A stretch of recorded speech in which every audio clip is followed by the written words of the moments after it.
Hello, hello সিরাজগঞ্জের গাদারা, জানেন তো আমরা কই আছি? আমি এখন আছি বাংলাদেশের সেই সংসদ ভবন, যেই ভবনে এইখান দিয়ে আমাদের ফ্যাসিস্ট সরকার হেলিকপ্টার নিয়ে পড়ে গেছিল। আর আপনার বগুড়ার আপনার তুতু ভাই এইখান দিয়ে নৌকা নিয়ে একটা ভিডিও করেছিল। তো বন্ধুরা, আজ কথা না বাড়িয়ে চলে এসেছি কোথায়? আমাদের বাংলাদেশের সেই ঐতিহ্যবাহী সংসদ ভবন, যেখান থেকে বাংলাদেশ রাষ্ট্রের ভাগ্য নির্ধারিত হয়। সম্মানিত ভিউয়ার্স, আজ আমার সামনে যে চিত্রটা দেখতে পাচ্ছেন, এটা বাংলাদেশের জাতীয় সংসদ ভবন। এবং সংসদ ভবনের সামনে এই লেকের এই দৃশ্য। তো ভিউয়ার্স, আমরা আপনাকে ঘুরে ঘুরে দেখাবো বাংলাদেশের সেই ঐতিহ্যবাহী সংসদ ভবন।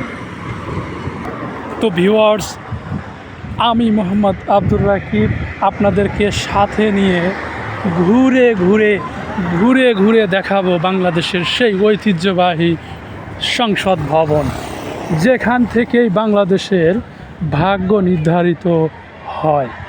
তো ভিউয়ার্স, এখন বর্তমানে বাংলাদেশে ফ্যাসিস্ট শেখ হাসিনা চলে যাওয়ার পরে এই সংসদ ভবন খালি পড়ে আছে। তো বাংলাদেশের রাজনৈতিক দলগুলো কে কীভাবে কবে এই সংসদ ভবনে আসার অধীর আগ্রহ করছে, তাই এক এক রাজনৈতিক দল এক একভাবে আপনার শখ কষছে এই বাংলাদেশের মগডালে ওঠার জন্য। তো ভিউয়ার্স, আজ আমি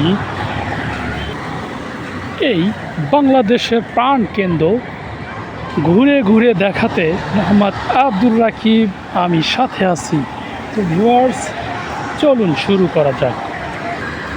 সামনের যে লেকটা দেখতে পাচ্ছেন, অসংখ্য পোলাপান, তারা এক একজন এক একভাবে এখানে গোসল করতে এসেছে এই সংসদ ভবনের লেকে। তো ভিউয়ার্স, তাদের হাতে লাঠি সোঁটা দেখতে পাচ্ছি।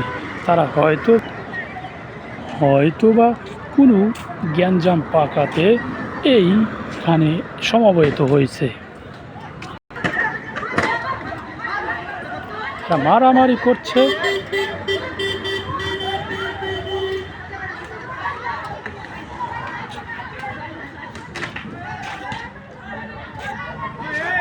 এখানে থাকাটা ঠিক হবে না, আমি এখান থেকে চলে যাই।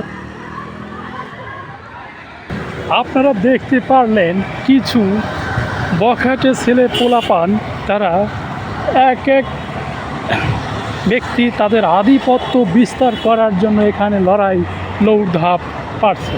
তো ভিউয়ার্স, আমরা সেদিকে নজর না দিয়ে আমরা দেখব সঠিক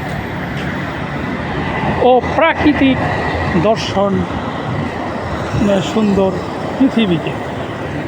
তো ভিউয়ার্স, আমরা সেই লেকের পাড়, যেখানে ফ্যাসিস্ট সরকার বসে থেকে ছিপ নিয়ে মাছ ধরত, আমরা এখন সেই লেকের উপর দিয়ে হেঁটে আসা কিছু ব্যক্তিদের দেখব।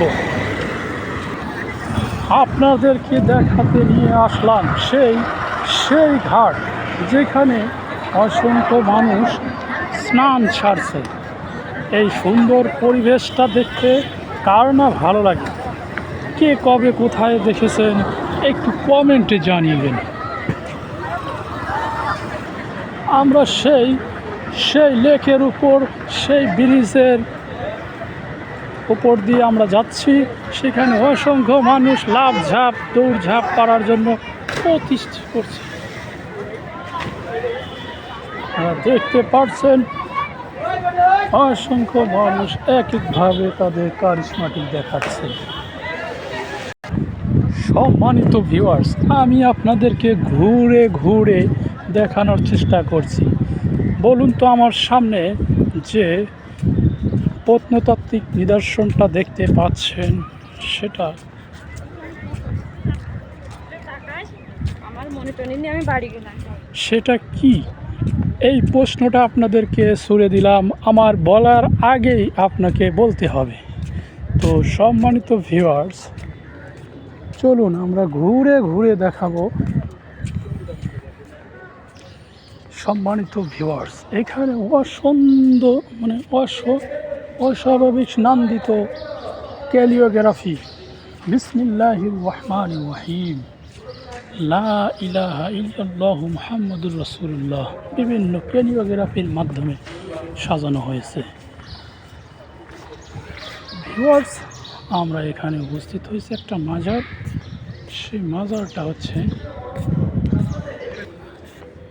যে কবরের সামনে দাঁড়িয়ে আছি এটি শহীদ রাষ্ট্রপতি জিয়াউর রহমানের কবর, যে কবরটা বিগত ফ্যাসিস্ট আমলে উৎখাত করার জন্য হাসিনা বহু চেষ্টা করেছে। তো এটা সেই কবর যিনি স্বাধীনতার ঘোষক প্রেসিডেন্ট জিয়াউর রহমান। সম্মানিত ভিউয়ার্স, এখানে আমার এসে অনেকটা ভালো লেগেছে।